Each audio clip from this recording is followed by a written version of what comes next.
Swayam Prabha. Digital India. Educated India.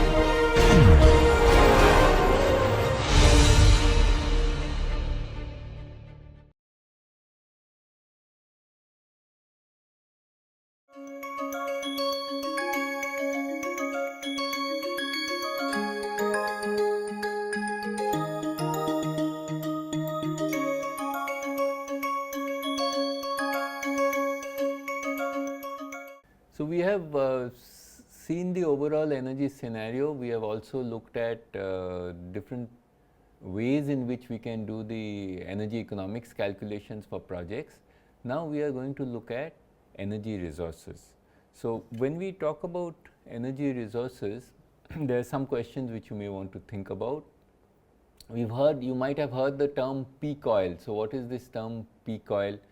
Do we believe in peak oil, peak coal, peak natural gas? We all know and we have seen in our overall energy balance, where we look at India or we look at the world, that predominantly today our energy use is based on fossil fuels. So, the question that we want to ask is, are fossil fuels depletable? Will their consumption decline? How soon will they decline? How long will the fossil fuels last? And so, this is some of the things that we will consider. When we talk about resources, energy resources can be stocks or flows.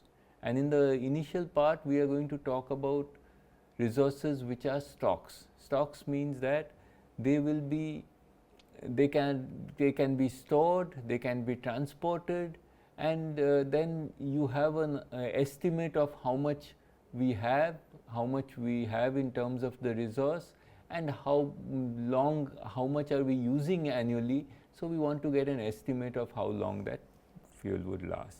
So, if you see, there is this interesting quote from the Saudi Arabian oil minister, who said that the stone age didn't end for lack of stone, and the oil age will end long before the world runs out of oil. So, the earlier calculations were where we would try to see how much stock is there, at what rate are we using that stock, and estimate how much time it will take. And what has been said here is that it's all about dynamics, prices, substitutes, and it's not necessarily about these estimates. However, it is still worthwhile to see. Traditionally, we have this concept of the geological resources and reserves. How do we characterize it? How do we estimate how much time it will last if we have a certain consumption rate? So, this is the McKelvey diagram. This is the diagram which was used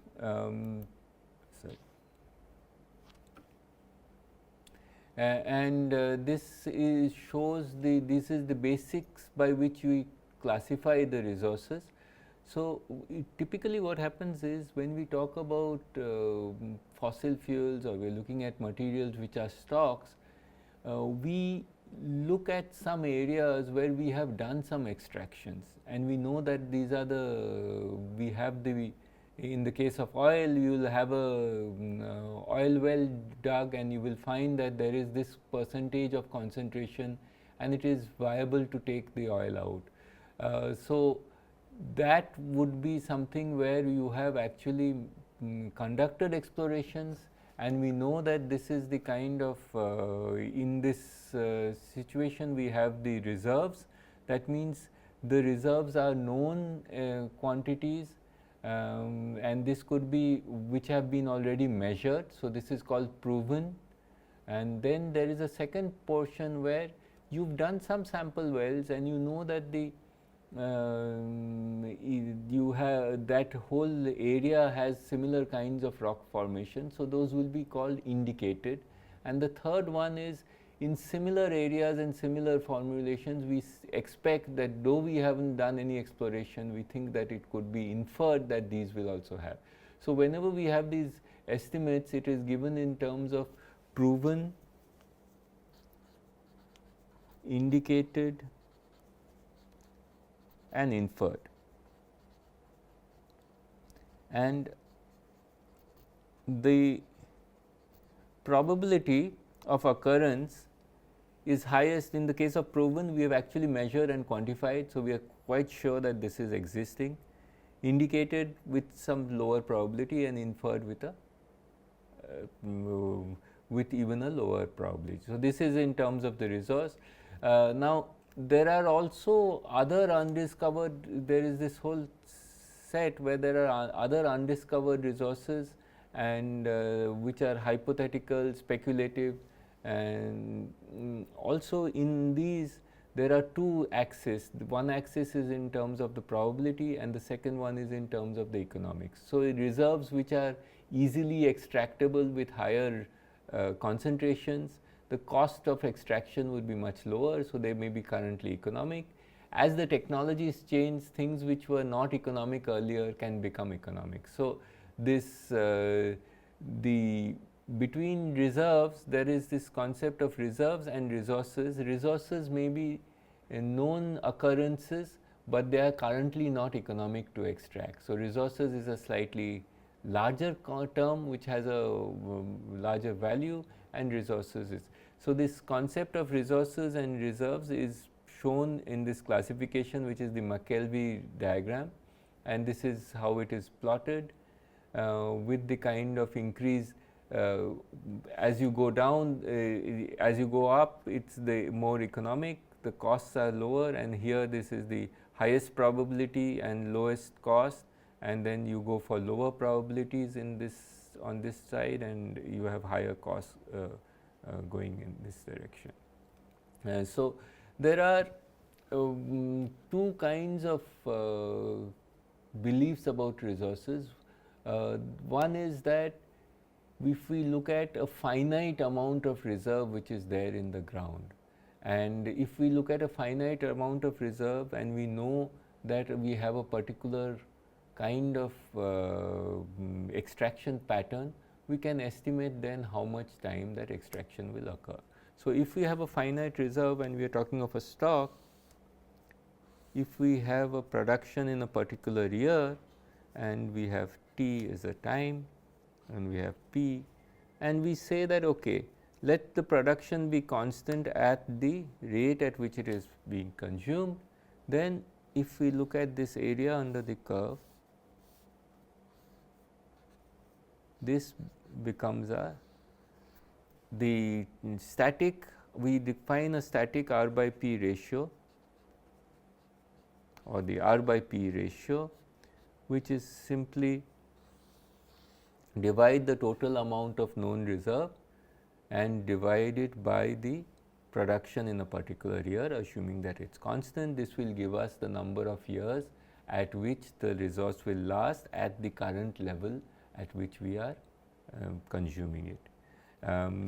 In many cases, as we the population grows exponentially, and the requirement for many of the fossil fuels, coal, oil, natural gas has been growing exponentially. For instance, if you take the example numbers, if you look at in India 1970, we used about 70 million tons of coal.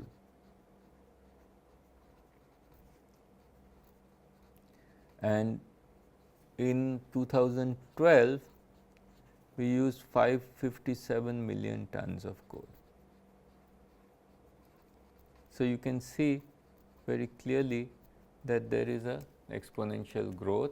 You can so we are going to look at these following models. We will start with the static R by P ratio, which I have already discussed. We will look at the exponential growth model, and then we will look at the logistic growth curve, where we take the fact that the area under the curve is bounded and yet there is a finite resource, and then we will look at Adelman's model. This is the definition of the geological survey, the identified accumulation that can be extracted profitably under present economic conditions. That is the reserve, and resources are the reserves plus all accumulations that may eventually become available. They may be today undiscovered, but discovered, but currently not technically or economically viable. So, resource is greater than the reserve, and if you see this is I told you that we are going for an exponential growth rate for coal. It's been growing exponentially, and if you see from the early years, and this is the kind of growth. Just to give you an example, as we said, if we take 1970 and 2012, we can find out what is the growth rate. We can just take 557 divided by 70 and calculate the compound annual growth rate. Now 70 to 2012 is 42 years, and you will find that this G corresponds to roughly 5% or 0.05. In the recent past, you will find that coal has been growing at 6 to 7% per year. So the question is that if we think in terms of an exponential growth, then obviously that static R, instead of the static R by P ratio, the number of years for which the coal will last would be much lower, and we can do that calculation. Just to give you a sense of it, if you look at the coal mines and the coal resources, you find that most of our coal, little bit in the central area, and the significant proportion in the east. These are where the coal mines are there. There is some in the northeast, there is some lignite here in Tamil Nadu and some other things, but this is where the distribution of the coal is. So from the integrated energy policy document, this gives us a sense of what are the reserves which was there in 2003-04. You can see that the reserves are talking of 34,000 million tons, and the production was 414. If you divide these two, you get a R by P ratio of about 80. If we took proven plus indicated, that R by P ratio goes up to 140. That means that at that level of production, this will last for about 140 years, and similar things can be done for oil and natural gas. If you update these numbers, you can see that this is the number that you have in 2013-14, and we can calculate the R by P ratio for this. From the GSI, if you look at it, you will find that over the years, the proven reserves also keeps increasing. And today, if you see in the 2018 values, I think it's of the order of about 148,000 million tons. So if we took 148,000 million tons, and yeah,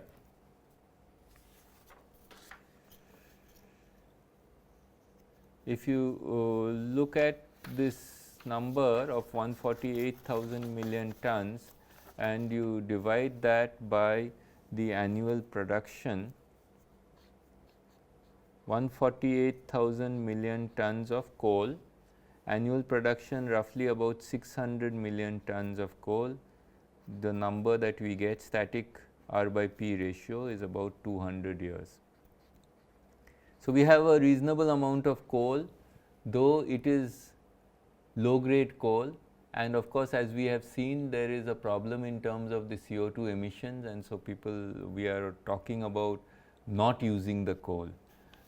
So we would like to see now, if we have an exponential growth rate, how do we make this calculation? So that means we are talking of, let's say that this is growing at 5%, then what will happen is, in the first year we use P, next year we use P into 1 plus G, and so on, P into 1 plus G raised to N. We want to find out N, the number of years in which the resource will get depleted. So that means here, instead of that static, we have P, and this is PT by T. So of course, you know that area under the curve for an exponential curve is not bounded, but if we have a finite reserve, then this is R, and we want to find out what is the time when this gets sort of cut off, right. So we have already calculated, if it was a static, then it lasts for much longer, This is 246 years is what we had calculated. We want to now calculate what is this value, right. So, in order to do that calculation, we will take total reserve will be P1 plus G raised to n. So, we can multiply this R into 1 plus G. It is simple, actually it is just a geometric progression. 1 plus G raised to n plus 1. We can take 2 minus 1 and we get R 1 plus G minus R is equal to P 1 plus G raised to n plus 1 minus P, and this is nothing but R G is equal to P into 1 plus G raised to n plus 1 minus. So, R by P is equal to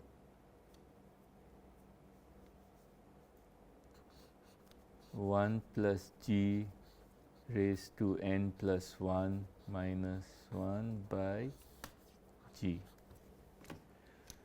Now, if you look at this, we want to calculate n. This is what we want to calculate. We want to calculate n.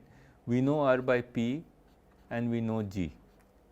We want to calculate n. So, let us take this, and all that we need to do is we take R by P into G is 1 plus G raised to n plus 1 minus 1, 1 plus G raised to n plus 1 is equal to 1 plus G into R by P. Take natural logs on both sides. So, we get n plus 1 ln 1 plus G